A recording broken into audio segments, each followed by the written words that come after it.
मैं अमदास पलांगे सीजी शिक्षा में आपका स्वागत करता हूं। हम देख रहे हैं कक्षा 11वीं रसायन विज्ञान और आज हम जो है नया इकाई स्टार्ट करने वाले हैं, जिस इकाई का नाम है आपका 5वां इकाई। और इस इकाई में हम लोग पढ़ने वाले हैं द्रव्य की अवस्थाएं, जिसमें आपका एक अवस्था पढ़ेंगे आप गैसीय अवस्था और एक पढ़ेंगे हम लोग द्रवीय अवस्था। तो इस पूरे इकाई में, इस पूरे चैप्टर में हम द्रव्य की अवस्थाएं अर्थात गैसीय अवस्था और द्रवीय अवस्था के बारे में ही क्या करेंगे, पढ़ाई करेंगे। तो चलिए हम इससे रिलेटेड कुछ जानकारी क्या करते हैं, हम लोग देखते हैं क्या क्या जानकारी है उसको देखते हैं। वैसे सामान्य जानकारी से वैसे क्वेश्चन नहीं आता है, फिर भी सामान्य जानकारी आपको देना बहुत ज़रूरी है।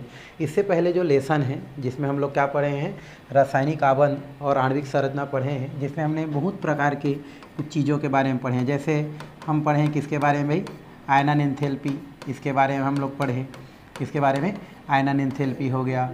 उसी प्रकार हम इसके बाद क्या पढ़ें, इलेक्ट्रॉन बंधुता, ये भी हम लोग क्या करें, पढ़ाई कर लिए हैं।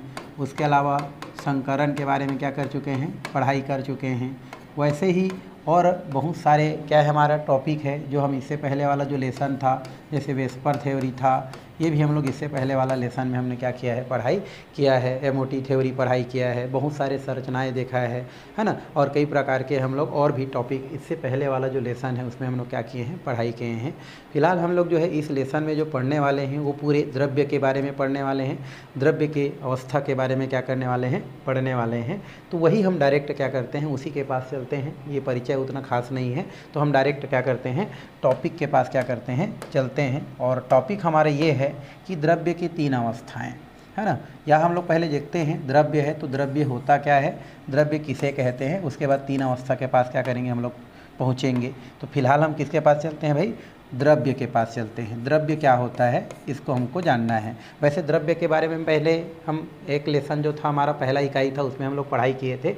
द्रव्य होता क्या है, तो द्रव्य क्या होता है भाई, द्रव्य एक पदार्थ होता है जिसमें द्रव्यमान और आयतन क्या होता है, पाया जाता है। या ये बोल सकते हैं कि द्रव्य वह पदार्थ होता है जिसमें द्रव्यमान और क्या होता है, आयतन होता है, और जिसका अध्ययन हम अपने ज्ञान इंद्रियों से कर सकते हैं, वो क्या कहलाता है, आपका द्रव्य कहलाता है। तो हम लोग लिख सकते हैं कि द्रव्य वह पदार्थ होता है, द्रव्य वह पदार्थ होता है, वह पदार्थ होता है, द्रव्य वह पदार्थ होता है जिसका है ना द्रव्यमान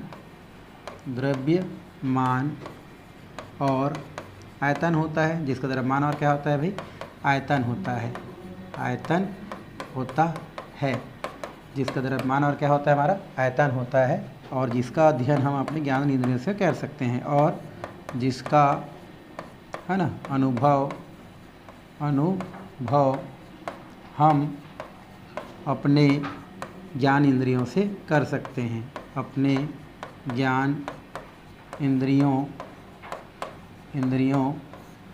है ना से कर सकते हैं, तो ये हम लोग पहले भी पढ़े थे।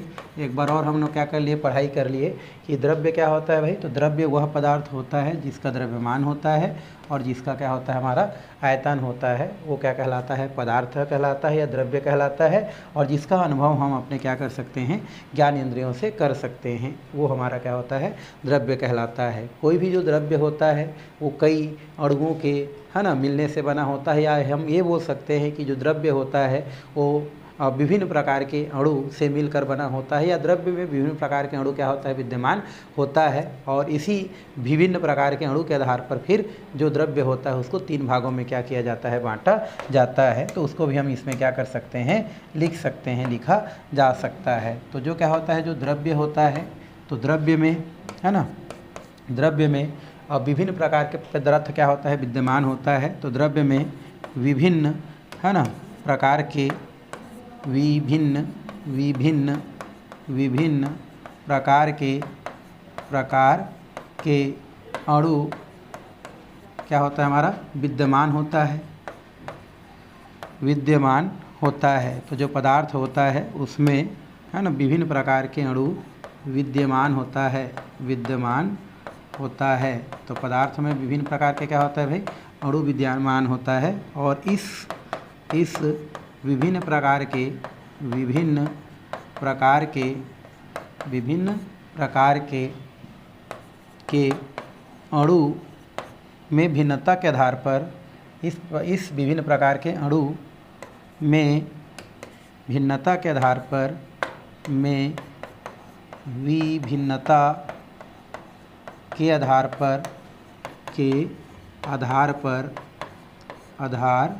पर पदार्थ को 3 भागों में बांटा जाता है। पदार्थ को कितने भागों में भाई? 3 भागों में बांटा जाता है। 3 भागों में बांटा जाता है। तो इस प्रकार से हम इसका क्या कर सकते हैं? परिचय कर सकते हैं। पहला परिचय क्या होता है भाई? द्रव्य किसे कहते हैं? द्रव्य क्या होता है? तो द्रव्य एक पदार्थ की क्या होता है? अवस्था होता है, जिसका अपना आयतन, अपना द्रव्यमान होता है और इसका अध्ययन ज्ञान इंद्रियों से किया जा सकता है। कोई भी जो पदार्थ होता है, ये पदार्थ बहुत सारे है ना भिन्न भिन्न प्रकार के अणुओं से मिलकर बना होता है। क्योंकि इसमें विभिन्न प्रकार के अणु क्या होता है? पाया जाता है। और विभिन्न प्रकार के अणु पाए जाने के कारण ही, या पदार्थ में विभिन्न प्रकार के अणु की उपस्थिति के कारण ही पदार्थ को 3 भागों में क्या किया जाता है? बांटा जाता है। जिसमें पहला वाला जो भाग होता है वो हमारा क्या होता है? हमारा गैस होता है। एक हमारा जो पदार्थ होता है दूसरा नंबर का, वो हमारा द्रव होता है। और तीसरा जो पदार्थ होता है वो हमारा क्या होता है? हमारा ठोस होता है। तो इस प्रकार से पदार्थ में पाए जाने वाले या द्रव्य में पाए जाने वाले विभिन्न प्रकार के अणुओं के कारण ही, या अणुओं में भिन्नता के कारण ही पदार्थ को मुख्यतः 3 भागों में क्या किया जाता है? बांटा जाता है या बांटते हैं। जिसमें गैस होता है, द्रव होता है और ये ठोस होता है। तो इस तरीक़ा से हम क्या कर सकते हैं? ठोस के बारे में, या बोल सकते हैं द्रव्य के बारे में क्या कर सकते हैं? यहाँ से हम लोग जानकारी प्राप्त कर सकते हैं भाई। तो ये तो हो गया हमारे किसके बारे में? द्रव्य के बारे में। ठीक है। और द्रव्य की परिभाषा क्या है वो हम आपको बता दें। आगे हमारा दिया है यहाँ पर, वो दिया है द्रव्य की 3 अवस्था। जैसे अभी जस्ट देखें, द्रव्य को जो भी हमारे अणु में भिन्नता है उसके आधार पर द्रव्य को 3 भागों में बांटा गया है। जिसमें पहला वाला भाग क्या है? हमारा गैस है। दूसरा वाला जो भाग है वो द्रव है। और तीसरा वाला जो भाग है वो हमारा क्या होता है? हमारा ठोस होता है। तो इस प्रकार से हमारे जो भी द्रव्य होते हैं उसके कितने अवस्था होते हैं भाई? 3 अवस्था होते हैं। और ये जो तीनों अवस्था होते हैं, ये तीनों अवस्था आपके पदार्थ में पाए जाने वाले विभिन्न प्रकार के अणुओं में भिन्नता के कारण आपको देखने को मिलते हैं। अब हम पहले किसके पास चलते हैं भाई? हमारे गैस के पास। लेकिन गैस को पढ़ाने से पहले आप थोड़ा सा ये जान लो, क्योंकि हम लोग बोल रहे हैं कि यहाँ पर क्या होता है? कोई भी जो पदार्थ है, मान लो ये हमारा क्या है? पदार्थ है। तो इस पदार्थ में क्या होता है? विभिन्न प्रकार के क्या होते हैं? हमारे अणु क्या होते हैं? विद्यमान रहते हैं, है ना, कण विद्यमान रहते हैं। तो वो जो कण होते हैं, वो जो अणु होते हैं, वो अणु इस पदार्थ के अंदर क्या होते हैं? अलग अलग प्रकार के, या उनके मध्य है ना कई टाइप के आकर्षण बल देखने को मिलते हैं। जैसे पढ़े ना भी अभी कि कोई भी जो पदार्थ होता है वो पदार्थ बहुत सारे भिन्न भिन्न प्रकार के अणुओं के मिलने से बना होता है। तो वो जो अणु होते हैं, वो अणु पदार्थ के अंदर कुछ आकर्षण बल से क्या होते हैं? बंधे होते हैं। मान लो इसके अंदर का जो है 8 अणु पाया जाता है, तो इसके अंदर कुछ क्या पाया जाता है? आकर्षण बल पाया जाता है। या पदार्थ के अंदर जो अणु होता है वो कुछ आकर्षण बल से क्या होते हैं? बंधे होते हैं। किसी पदार्थ में अणुओं के मध्य जो होता है वो आकर्षण बल क्या होता है? ज़्यादा होता है।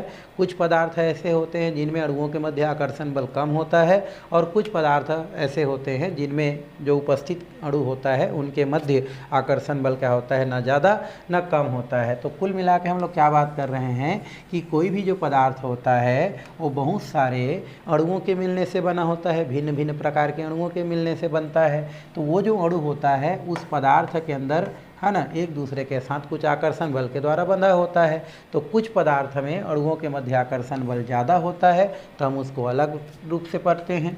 किसी में आकर्षण बल कम होता है तो उसको अलग रूप से पढ़ते हैं। और किसी में आकर्षण बल और अलग होता है तो उसको हम लोग अलग पढ़ते हैं। मान लो आकर्षण बल ज़्यादा है तो उसको अलग हम पदार्थ पढ़ेंगे। मान लो आकर्षण बल क्या है? थोड़ा कम है, तो हम उसको अलग पदार्थ के रूप में पढ़ते हैं। तो कुल मिला के अभी हम जो पदार्थ की जो 3 अवस्था पढ़ते हैं वो अणुओं की भिन्नता के आधार पर पढ़ते हैं। और अणुओं में ये भिन्नता कहाँ से आता है? वो उनके बीच पाए जाने वाले आकर्षण बल के आधार पर देखते हैं। तो उसी के आधार पर आगे हम क्या करते हैं? गैस को समझते हैं, द्रव को समझते हैं और ठोस को क्या करते हैं? समझते हैं। तो गैस क्या होता है भाई? तो गैस जो होता है यह वह द्रव्य होता है, यह गैस वह पदार्थ होता है जिसका आपका जो आकार होता है, उसका जो आयतन होता है, वो दोनों निश्चित नहीं होता है। साथ ही साथ अगर हम द्रव्यमान की बात करें तो द्रव्यमान भी हम लोग देखें तो निश्चित नहीं होता है। वैसे हम लोग देखें तो गैस का द्रव्यमान, हाँ द्रव्यमान निश्चित हो सकता है, बोल सकते हैं ना। तो हम लोग गैस किसे बोलते हैं, तो गैस क्या होता है, वह पदार्थ होता है, वह द्रव्य होता है जिसका आकार और जो क्या होता है आयतन होता है, दोनों निश्चित नहीं होते हैं, है ना। अर्थात दोनों कैसे होते हैं, अनिश्चित होते हैं। क्या कहलाता है, हमारा गैस कहलाता है। तो इस प्रकार से लिख सकते हैं, गैस वह पदार्थ होता है, वह पदार्थ होता है, वह पदार्थ होता है जिसका आकार और आयतन दोनों कैसा होता है भाई, अनिश्चित होता है, अनिश्चित होता है। दोनों कैसा होता है हमारा, अनिश्चित होता है। ये क्या कहलाता है, हमारा गैस पदार्थ कहलाता है। ठीक है, गैस पदार्थ कहलाते हैं। तो हमने गैस को परिभाषित कर दिया भाई। गैस क्या होता है, तो गैस वह पदार्थ होता है जिसका आकार और आयतन क्या होता है, दोनों अनिश्चित होता है। लेकिन द्रव्यमान क्या होता है भाई, निश्चित होता है। लेकिन अगर हम द्रव्यमान की बात करें, द्रव्यमान कैसा होता है हमारा, निश्चित होता है। द्रव्यमान कैसा होता है हमारा, निश्चित होता है। तो इस प्रकार से हम क्या कर सकते हैं, इसको परिभाषित कर सकते हैं कि गैस क्या होता है, तो गैस वह पदार्थ होता है जिनका आकार आयतन कैसा होता है, अनिश्चित होता है। ना तो इसका आकार निश्चित होता है, न ही उसका आयतन निश्चित होता है। इसलिए हम लोग क्या लिख दिए हैं, अनिश्चित होता है। लेकिन द्रव्यमान आपका क्या होता है, निश्चित हो सकता है, या निश्चित क्या होता है आपका होता है। तो इसे हम लोग क्या बोलते हैं, गैस अवस्था कहते हैं। ये जो हमारा गैस अवस्था होता है, या जो गैस पदार्थ होता है, गैस पदार्थ का जो ऊष्मीय ऊर्जा होता है, किसका भाई, हमारा गैस पदार्थ का ऊष्मीय ऊर्जा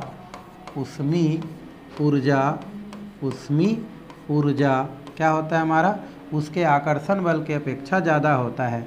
गैस पदार्थ का ऊष्मीय ऊर्जा आकर्षण बल की अपेक्षा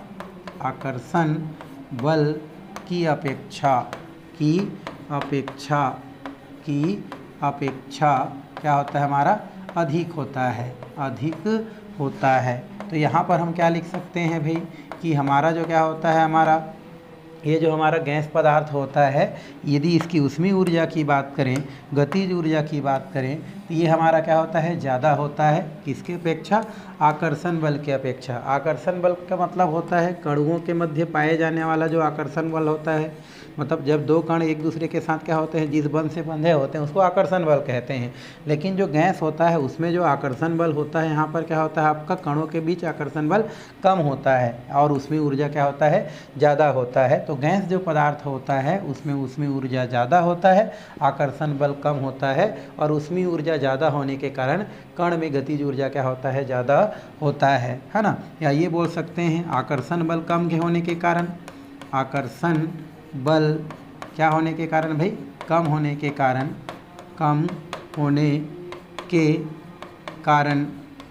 आकर्षण बल कम होने के कारण, किसके मध्य, कणों के मध्य, इसमें या अणुओं के मध्य आकर्षण बल कम होने के कारण, है ना, कणों में गतिज ऊर्जा अधिक होता है। गतिज ऊर्जा क्या होता है हमारा, अधिक होता है। तो गतिज ऊर्जा हम लोग क्या कर देते हैं, अधिक होता है। तो इस प्रकार से हम क्या कर सकते हैं, इसको लिख सकते हैं। तो ये हमारा कुछ क्या हो गया, क्वेश्चन अगर यहाँ से आता है तो आपको बनाना है कि गैस अवस्था क्या होता है। तो बोल सकते हैं कि गैस अवस्था वह अवस्था होता है, या ये बोल सकते हैं कि गैस अवस्था पदार्थ की वह अवस्था होता है जिसका आपका आकार और जिसका आयतन दोनों ही क्या होता है हमारा, अनिश्चित होता है। लेकिन अगर हम गैस सिलेंडर में अगर क्या करते हैं, भर देते हैं, तो उस स्थिति में हम लोग बोल देते हैं कि हाँ भाई उसका द्रव्यमान कैसा होता है, निश्चित होता है। और अगर हम बात करें पदार्थ की ऊष्मीय ऊर्जा का देखें तो ये ऊष्मीय ऊर्जा आकर्षण बल की अपेक्षा क्या होता है, ज़्यादा होता है। और आकर्षण बल कम होने के कारण ही कणों में गतिज ऊर्जा या ऊष्मीय ऊर्जा क्या होता है आपका अधिक देखने को मिलता है। यही आपका क्या कहलाता है, गैस कहलाता है या गैस के नाम से जाना जाता है। उदाहरण के लिए अगर देखा जाए तो बहुत सारा हमारा क्या किया जा सकता है, उदाहरण लिया जा सकता है, जैसे ऑक्सीजन, हाइड्रोजन गैस, है ना। उसके बाद अब chlorine gas, bromine gas, iodine gas, बहुत सारा, है ना। आयोडीन हो जाता है हम लोग जो कि ठोस अवस्था में है, उसको छोड़ो तो ये क्या हो गया हमारा, हाइड्रोजन हो गया, ऑक्सीजन हो गया, क्लोरीन हो गया, है ना, नाइट्रोजन हो गया। ये सब क्या होता है हमारा गैस अवस्था में पाया जाता है, जिसका न तो आकार होता है और न ही क्या होता है आपका आयतन होता है भाई। चलिए आगे हम लोग किसके पास चलते हैं, द्रव अवस्था के पास। किसके पास चलते हैं हम लोग, द्रव अवस्था के पास।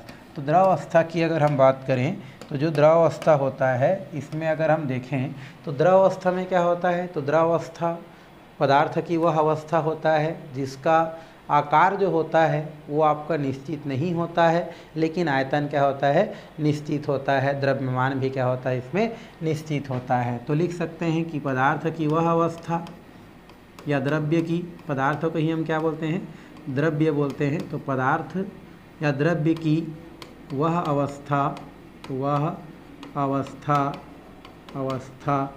जिसमें, है ना, पदार्थ की वह अवस्था जिसका आकार क्या होता है हमारा अनिश्चित, लेकिन आयतन क्या होता है निश्चित होता है। तो पदार्थ की वह अवस्था जिसका आकार अनिश्चित, है ना, तथा आयतन और द्रव्यमान निश्चित होता है। आयतन और द्रव्यमान क्या होता है भाई हमारा निश्चित होता है। क्या कहलाता है हमारा, द्रव अवस्था कहलाता है। द्रव अवस्था कहलाता है। कौन सा अवस्था कहलाता है भाई हमारा, द्रव अवस्था कहलाता है। ये जो द्रव अवस्था होता है उस द्रव अवस्था में अगर हम बात करें तो द्रव अवस्था में जो ऊष्मीय ऊर्जा होता है वो आकर्षण बल से थोड़ा सा क्या होता है ज़्यादा होता है। तो यहाँ पर लिख सकते हैं कि द्रव अवस्था में ऊष्मीय ऊर्जा आकर्षण बल से थोड़ा क्या होता है हमारा अधिक होता है। थोड़ा क्या होता है भाई अधिक होता है। तो यहाँ पर हमने क्या लिखा भाई कि द्रव अवस्था में जो ऊष्मीय ऊर्जा होता है ये क्या होता है आकर्षण बल से थोड़ा सा क्या होता है ज़्यादा होता है। और है ना, जल में जो क्या होते हैं कण के बीच जो रिक्त स्थान है वो थोड़ा सा क्या होता है कम होता है, इसलिए इसमें जो कण होता है वो थोड़ा क्या करते हैं इधर उधर विचरण कर पाते हैं। तो द्रव अवस्था में ऊष्मीय ऊर्जा क्या होता है हमारा आकर्षण बल से ज़्यादा होता है। इस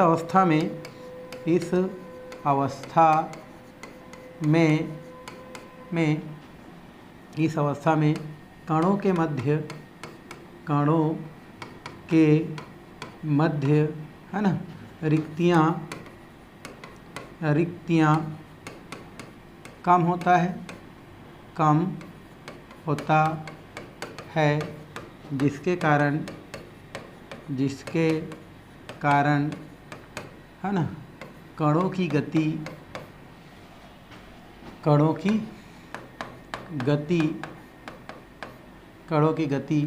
थोड़ा कम होता है। कणों की गति थोड़ा क्या होता है हमारा कम होता है। तो इस तरीक़ा से हम क्या कर सकते हैं इसको परिभाषित कर सकते हैं भाई कि द्रव अवस्था क्या होता है भाई। तो द्रव अवस्था होता है ये पदार्थ की एक अवस्था है जिनका हम आकार की बात करें वो अनिश्चित होता है। अगर आयतन की बात करें और हम बात करें किसका द्रव्यमान का तो ये दोनों कैसा होता है निश्चित होता है। यही कौन सा अवस्था कहलाता है द्रव अवस्था कहलाता है। इस प्रकार की जो अवस्था होता है उनमें देखा जाए तो उसमें ऊर्जा आपका क्या होता है भाई ज़्यादा होता है और आकर्षण बल थोड़ा सा क्या होता है उससे कम होता है और उसमें ऊर्जा थोड़ा सा ज़्यादा होता है। ठीक है, और इस अवस्था में जो भी कण होते हैं, मतलब इस द्रव के अंदर पाए जाने वाले जो भी क्या होते हैं हमारे जो कण होते हैं, इनके मध्य रिक्तियाँ थोड़ा सा कम रहता है और कम होने के कारण ये जो हमारा कण होता है वो गैस के अपेक्षा थोड़ा सा कम गति कर पाता है, लेकिन गति कर पाता है। ठीक है, और इसे हम लोग क्या बोलते हैं, द्रव अवस्था कहते हैं। अब यहाँ से आपसे क्वेश्चन करता है कि मान लो कि जो द्रव होता है उस द्रव का आपका आकार तो निश्चित नहीं है, इसका कारण क्या है, आयतन निश्चित है और आकार निश्चित क्यों नहीं है, ऐसा क्वेश्चन कर देता है। तो जैसे हम क्या करते हैं, 1 लीटर क्या लेते हैं हम लोग, पानी ले लेते हैं।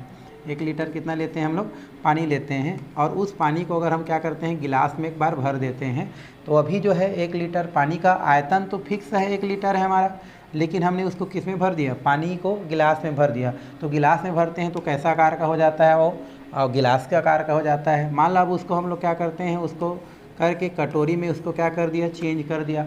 अब वही 1 लीटर पानी क्या हो गया, कटोरी का आकार का हो गया। तो आप देख रहे हैं 1 लीटर पानी अभी भी है, बट गिलास के हिसाब से और कटोरी के हिसाब से हम देख रहे हैं, तो दोनों के हिसाब से उसका आकार क्या हो रहा है, आपका चेंज हो रहा है। यही कारण है कि जो द्रव होता है उस द्रव पदार्थ का आकार निश्चित नहीं होता है, लेकिन आयतन और द्रव्यमान जो होता है वो क्या होता है, निश्चित होता है। अब द्रव्यमान निश्चित क्यों होता है भाई, तो द्रव्यमान निश्चित होने का मतलब ये है, क्योंकि पानी क्या है हमारा 1 लीटर है, तो 1 लीटर में कण जितना रहेगा उतना ही रहेगा, चाहे आप उसको कितना बार भी चेंज करो।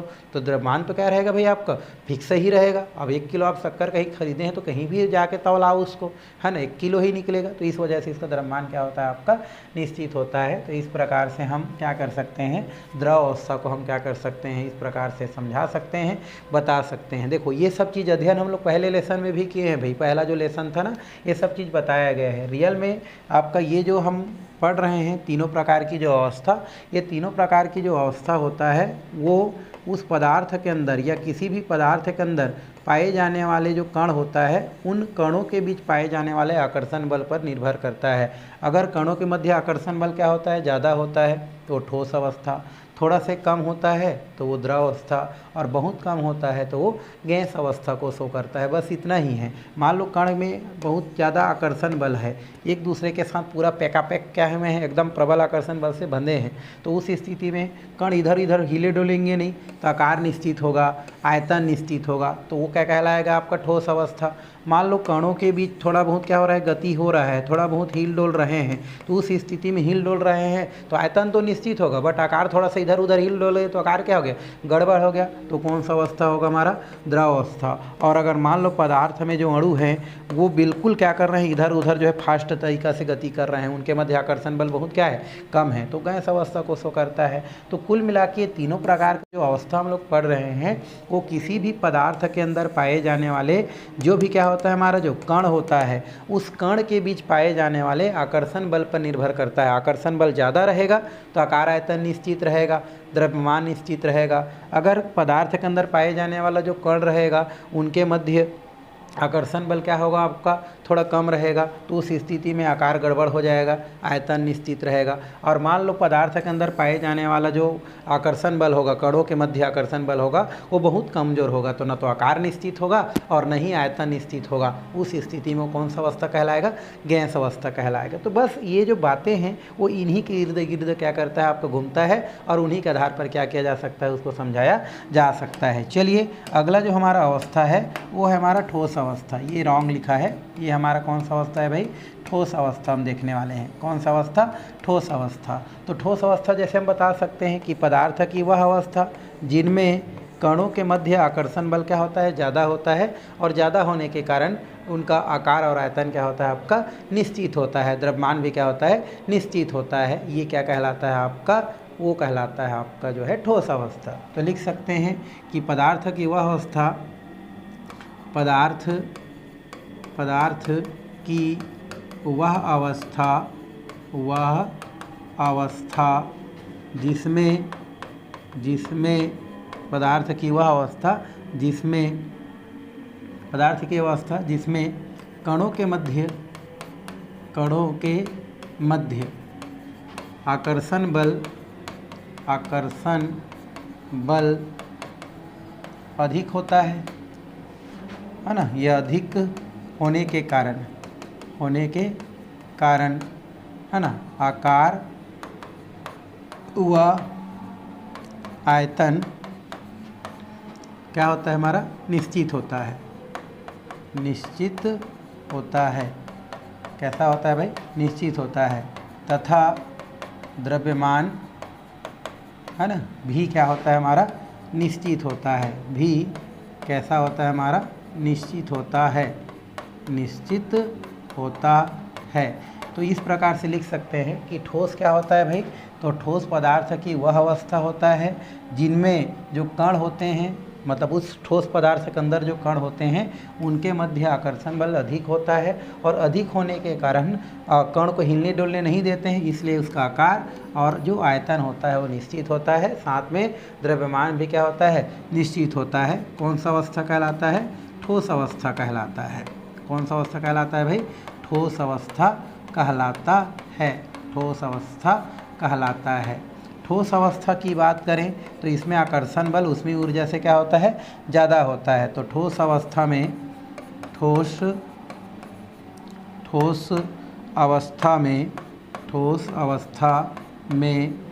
है ना कणों के मध्य आकर्षण बल बोल सकते हैं या आकर्षण बल बोल सकते हैं, डायरेक्ट आकर्षण बल ऊष्मीय ऊर्जा की अपेक्षा क्या होता है? अधिक होता है।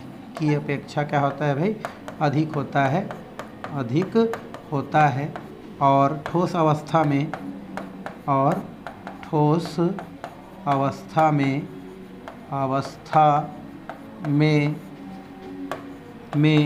कणों के मध्य रिक्तियाँ बहुत कम होता है। के मध्य रिक्तियाँ बहुत कम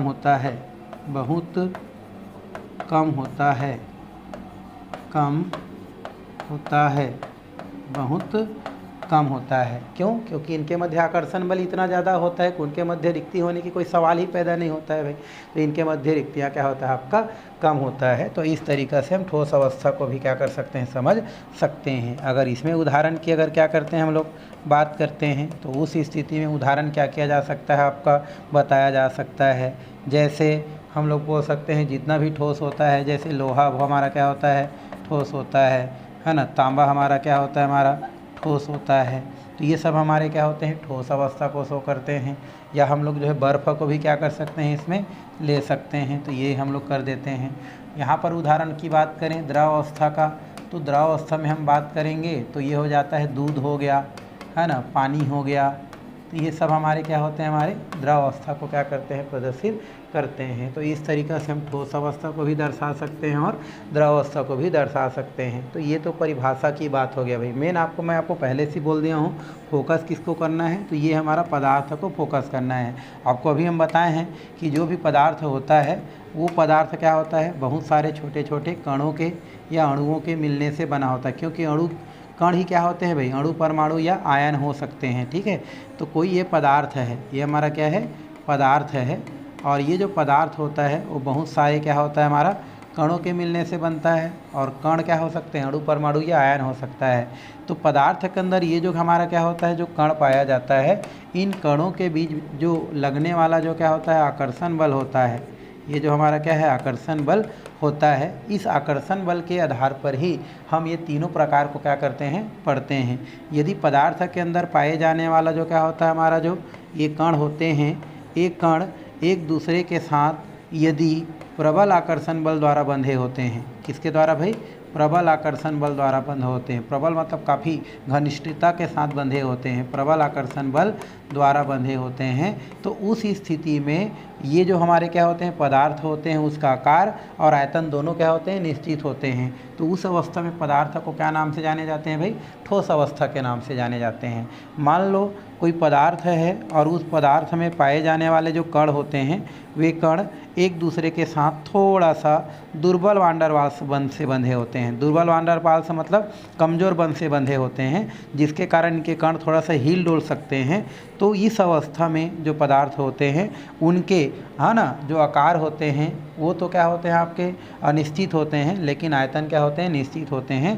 तो वो कौन सा अवस्था के नाम से जाने जाते हैं, द्रव अवस्था के नाम से जाने जाते हैं। और एक पदार्थ ऐसे होते हैं जिनमें तो कण होते हैं, है ना, लेकिन उनके जो कण होते हैं वो एक दूसरे के साथ इतने कम आकर्षण बल से बंधे होते हैं कि उनको एक जगह नहीं रोक के सकते हैं। वो इधर कंटिन्यूसली क्या करते रहते हैं, मूवमेंट करते रहते हैं, गति करते रहते हैं। तो उस स्थिति में ना तो उनके आकार निश्चित होते हैं और न ही आयतन निश्चित होते हैं, न ही द्रव्यमान बोल सकते हैं, है ना, या द्रव्यमान निश्चित हो सकते हैं, है ना। तो यहाँ पर ये जो हमारा होता है वो कौन सा अवस्था कहलाते हैं, हमारे गैस अवस्था कहलाते हैं। तो इस प्रकार से तीनों अवस्था को हम क्या कर सकते हैं, इस प्रकार से दर्शा सकते हैं। तो आपको जैसे भी अच्छा लगते हैं आप क्या कर सकते हैं, उससे भाई लिख सकते हैं। चलिए अब आगे अवस्था की ओर हम लोग क्या करते हैं, चलते हैं। ये तो हमारा कितने प्रकार का अवस्था हो गया, 3 प्रकार का। कौन कौन से, ठोस, द्रव और गैस। आगे हमारा दिया है एक ही पदार्थ की विभिन्न अवस्थाओं का अस्तित्व। एक ही पदार्थ की विभिन्न अवस्था का अस्तित्व कहने का मतलब ये है, अगर कोई पदार्थ दिया गया है, मान लो ये कौन सा पदार्थ है, ठोस पदार्थ है। ये जो ठोस पदार्थ होगा वो एक समय में केवल एक ही अवस्था में रह सकता है, एक समय में केवल एक ही अवस्था में रह सकता है, ठीक है। लेकिन समय के साथ क्या हो सकता है, वो द्रव अवस्था में, फिर द्रव से गैस अवस्था में परिवर्तित हो सकता है। लेकिन वो एक टाइम में, मतलब एक टाइम में वो तीनों अवस्था में नहीं रहेगा। मान लो हम लोग ठोस की बात कर रहे हैं, बर्फ़ की बात कर रहे हैं, तो एक समय में वो बर्फ़ भी रहेगा, द्रव भी रहेगा और गैस भी रहेगा बोलेंगे तो गलत है, वैसा नहीं होता है, ठीक है। वो एक समय में केवल एक ही अवस्था को क्या करता है, सो करता है। और जैसे जैसे क्या होते जाता है, ताप में या दाब में परिवर्तन होते जाता है, वैसे वैसे क्या होते जाता है, वो एक अवस्था से दूसरे अवस्था, दूसरे अवस्था से तीसरे अवस्था में परिवर्तित होते जाता है। जैसे सबसे पहले क्या होता है, अगर हमारा बात कर देते हैं, द्रव नहीं करते हैं, ठोस अवस्था की बात करते हैं। किसकी बात करते हैं भाई, ठोस अवस्था की क्या करते हैं, बात करते हैं। तो ये जो ठोस अवस्था रहता है वो एक समय में रहता है।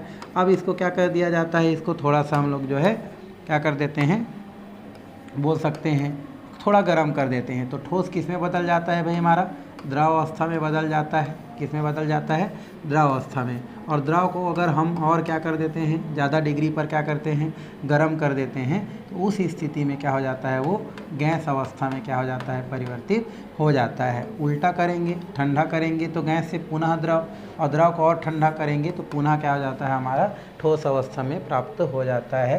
तो इस तरीक़ा से आप देख रहे हैं कि हमारे जो पदार्थ होते हैं वो एक समय में केवल एक ही अवस्था को क्या करते हैं, प्रदर्शित करते हैं। मतलब ठोस रहेगा, मतलब एक समय वो ठोस ही रहेगा, लेकिन समय के साथ जब उसमें क्या करते हैं, ताप में, दाब में परिवर्तन कर देते हैं, तो उस स्थिति में ठोस पदार्थ अगले द्रव पदार्थ में, और द्रव पदार्थ के ताप में परिवर्तन कर देते हैं तो आगे जो है वो गैस पदार्थ में क्या हो जाता है, परिवर्तित हो जाता है। तो ये जो हमारा टॉपिक लिखा है, एक ही पदार्थ के विभिन्न अवस्थाओं का अस्तित्व, तो उनकी हम लोग बात यही कर रहे हैं कि कोई भी जो पदार्थ होता है वो पदार्थ एक समय में केवल एक ही अवस्था में पाया जाता है ना, लेकिन समय के साथ वो क्या हो जाता है, तीनों अवस्था को कैसे क्या कर सकता है, परिवर्तित हो सकता है। जैसे ठोस है, 0 डिग्री में ठोस होता है, एक समय में थोड़ा सा ताप बढ़ा देने से वो द्रव में क्या हो जाता है, आपका परिवर्तित हो जाता है, और 100 डिग्री में बढ़ा देने पर वो क्या हो जाता है, गैस में परिवर्तित हो जाता है। और ये पदार्थ की तीनों अवस्था को शो करता है, और ये अलग अलग समय में तीनों अवस्था को प्रदर्शित करता है। तो ये तो हो गया हमारे, क्या हो गया, पदार्थ की अवस्था किस प्रकार से होता है। अब अगर हम बात करें कि हमारे इस बार कौन कौन से पदार्थ किस किस अवस्था में होते हैं, तो वैसे तो पदार्थ की तीनों अवस्था होते हैं, लेकिन कुछ जो पदार्थ होते हैं वो ठोस अवस्था में ही क्या होते हैं, पाए जाते हैं। कुछ पदार्थ होते हैं वो द्रव अवस्था में पाए जाते हैं। तो ये तो आप जानते हैं भाई, हर पदार्थ की तीनों अवस्था नहीं हो सकती है, कुछ पदार्थ ठोस अवस्था और द्रव अवस्था में ही पाई जाती है। जैसे हम लोहा की बात करें, किसकी बात करें, लोहा हो गया, है ना, चांदी हो गया, है ना, सोना हो गया, ये ऐसे होते हैं। चांदी है, ये सोना है। ऐसे कुछ हमारे धातु हैं जो धातु केवल 2 अवस्था में पाए जाते हैं। कौन कौन से, या तो वो ठोस अवस्था में होंगे, या तो वो कौन से अवस्था में होंगे, द्रव। तो सामान्य अवस्था में ठोस होता है और पिघला देने से वो द्रव अवस्था में मिल सकता है। तो इनके 2 ही अवस्था होते हैं, है ना। गैस अवस्था कर सकते हैं, बट ज़्यादातर ये 2 ही अवस्था में क्या होते हैं, पाए जाते हैं। कुछ ऐसे भी पदार्थ होते हैं जैसे ठोस को गर्म करने पर, या ठोस को गर्म करने पर द्रव बनाते हैं, द्रव को गर्म करने पर क्या बनाते हैं, गैस बनाते हैं। लेकिन कुछ पदार्थ ऐसे होते हैं जो कि अगर ठोस को गर्म किया जाए तो द्रव न बन के डायरेक्ट क्या बन जाते हैं भाई, गैस बन जाते हैं। कुछ पदार्थ ऐसे होते हैं जिनको क्या करने पर, ठोस पदार्थ को क्या करने पर, गर्म करने पर उसको द्रव में परिवर्तित होना चाहिए, लेकिन वो डायरेक्ट किस में बदल जाते हैं भाई, हमारे गैस में बदल जाते हैं। तो इस प्रकार की जो प्रक्रियाएं होते हैं उसे ऊर्ध्वपातन के नाम से जाने जाते हैं। कौन सा पातन भाई हमारा, ऊर्ध्वपातन, ऊर्ध्वपातन के नाम से जाने जाते हैं। क्वेश्चन आते हैं ऊर्ध्वपातन क्या है ऐसे करके, तो आप बता सकते हैं यदि ठोस पदार्थों को हम क्या करते हैं, गर्म करते हैं, तो ठोस पदार्थ द्रव में परिवर्तित न होकर के अगर डायरेक्ट किस में बदल जाते हैं भाई, गैस में बदल जाते हैं, तो ये प्रक्रिया क्या कहलाते हैं, ऊर्ध्वपातित, है ना। ये पदार्थ ऊर्ध्वपातित पदार्थ और ये प्रक्रिया ऊर्ध्वपातन के नाम से क्या करे जाते हैं, जाने जाते हैं। और कुछ पदार्थ इसके अंतर्गत जैसे रखे जाते हैं, जैसे अमोनियम क्लोराइड नवसाधर बोलते हैं, है ना, कपूर बोल सकते हैं, कपूर जो होता है इसकी बात कर सकते हैं। तो अमोनियम क्लोराइड और जो कपूर होते हैं, ये कपूर ऐसे होते हैं जो आपको ठोस अवस्था में गर्म किया जाए तो नियमतः द्रव बदलना चाहिए, लेकिन द्रव में न बदल के डायरेक्ट क्या बना लेते हैं, गैस में बदल जाते हैं। तो ये आपको ऊर्ध्वपातित पदार्थ और ये प्रक्रिया ऊर्ध्वपातन के नाम से जाने जाते हैं। तो ये क्वेश्चन आता है भाई, कौन सा आता है हमारा, ऊर्ध्वपातन क्या होता है। तो आप बताना भाई, कुछ पदार्थ जैसे अमोनियम क्लोराइड और कपूर ऐसे पदार्थ होते हैं जिनको अगर क्या किया जाए, गर्म किया जाए, तो वो द्रव में ना परिवर्तित होकर के गैस में परिवर्तित हो जाते हैं। तो ऐसे पदार्थ ऊर्ध्वपातित पदार्थ और ये प्रक्रिया ऊर्ध्वपातन के नाम से क्या किए जाते हैं, जाने जाते हैं। तो यहाँ से क्वेश्चन आपको क्या कर सकते हैं, आपको पूछ सकते हैं। तो ये कौन सा होता है हमारा, ऊर्ध्वपातन। ठीक, ये हो गया ऊर्ध्वपातन। तो इसमें फिलहाल इतना ही है। इसमें एक चीज़ और आ सकता है, त्रिक बिंदु। कौन सा आता है भाई हमारा, त्रिक बिंदु। त्रिक बिंदु ये क्वेश्चन आपसे पूछ सकता है। त्रिक बिंदु क्या होता है ना। तो त्रिक बिंदु का मतलब होता है वह ताप जिसमें, है ना, जो पदार्थ होता है वो तीनों अवस्था में पाया जाता है ना। जब है ना, वह ताप, जिस ताप पर पदार्थ क्या होता है, कोई पदार्थ तीनों अवस्था में पाया जाता है, वो आपका क्या कहलाता है, त्रिक बिंदु कहलाता है। तो लिख सकते हैं कि वह ताप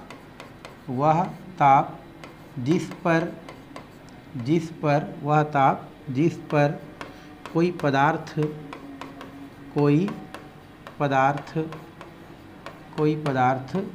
तीनों भौतिक अवस्था में पाया जाता है, भौतिक अवस्था में पाया जाता है,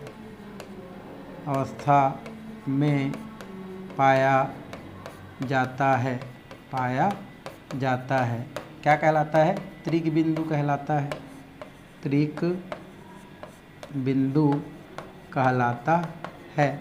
तो हमने क्या लिख दिया भाई, यहाँ पर हमने लिख दिया कि वह ताप जिस पर कोई पदार्थ तीनों भौतिक अवस्था में पाया जाता है, वह ताप जिस पर कोई पदार्थ तीनों भौतिक अवस्था में पाया जाता है, वही क्या कहलाता है, हमारा त्रिक बिंदु कहलाता है। तो अगर क्वेश्चन आ जाता है कि त्रिक बिंदु क्या है, तो एक ऐसा ताप होता है जिस ताप पर कोई भी पदार्थ तीनों भौतिक अवस्था में पाया जाता है, अर्थात द्रव अवस्था में भी, गैस अवस्था में भी और द्रव अवस्था में। तो वो ताप आपका क्या कहलाता है, त्रिक बिंदु कहलाता है। तो वो भी एक क्वेश्चन आपका बन जाता है कि त्रिक बिंदु क्या होता है, और एक क्वेश्चन बनता है ऊर्ध्वपातन क्या होता है। तो यहाँ से आपको उसको लेके के क्या करना है, चलना है, अपने कॉपी में लिख करके रखना है भाई। चलिए अब हम चलते हैं ठोस, द्रव और गैस में अंतर, क्योंकि अभी हम लोग जस्ट पढ़े हैं, ठोस के बारे में पढ़े हैं, द्रव के बारे में पढ़े हैं, गैस के बारे में पढ़े हैं। तो तीनों में क्या देखने हैं, हमको भी अंतर देखना है भाई। तो यहाँ पर मैं लिखना चाहूँगा तो लिख सकता हूँ,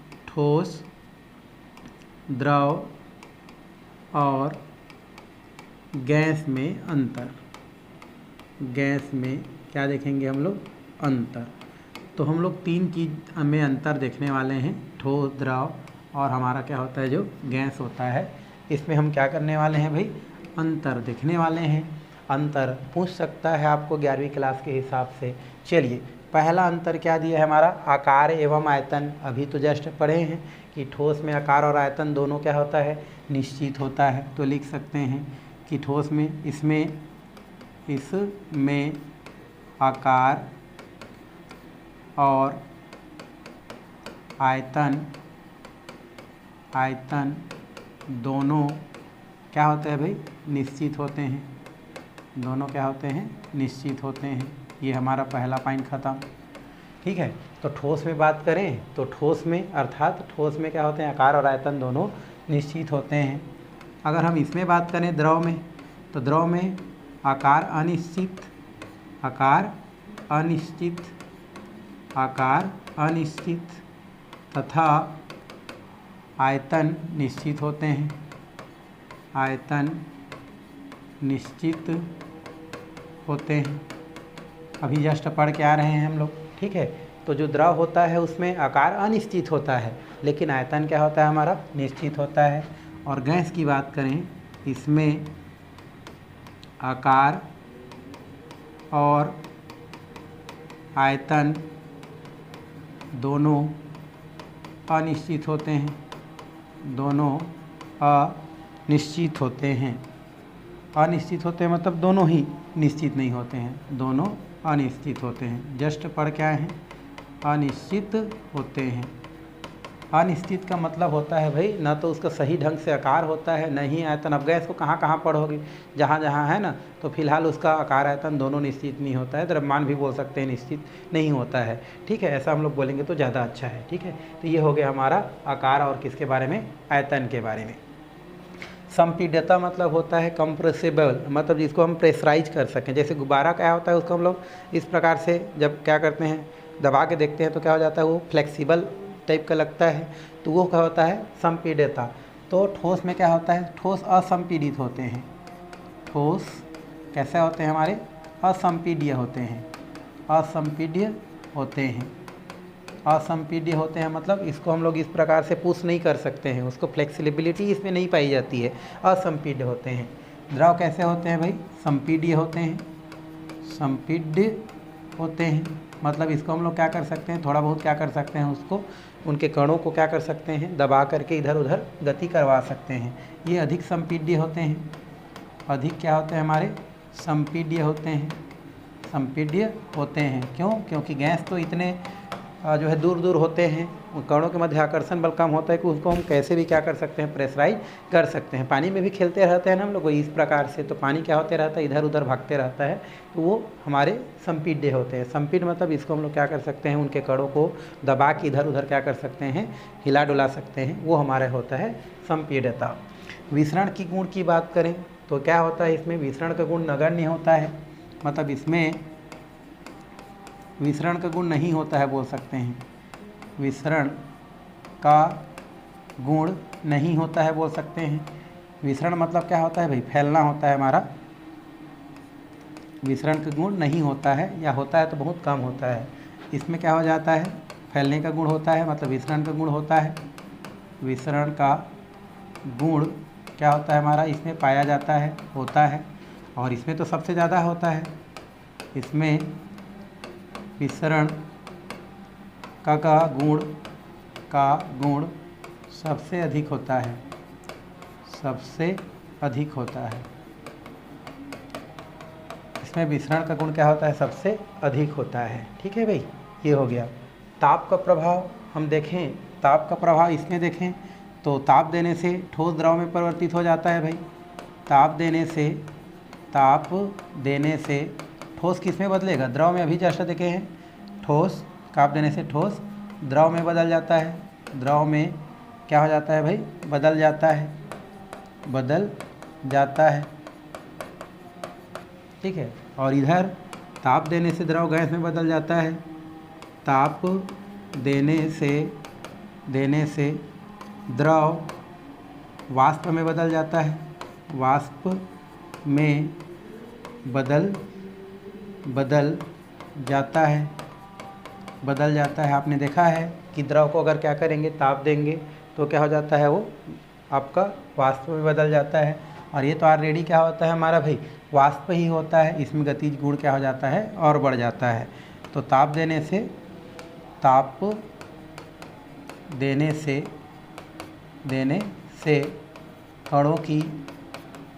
कणों की गतिज गुण बढ़ जाता है, गतिज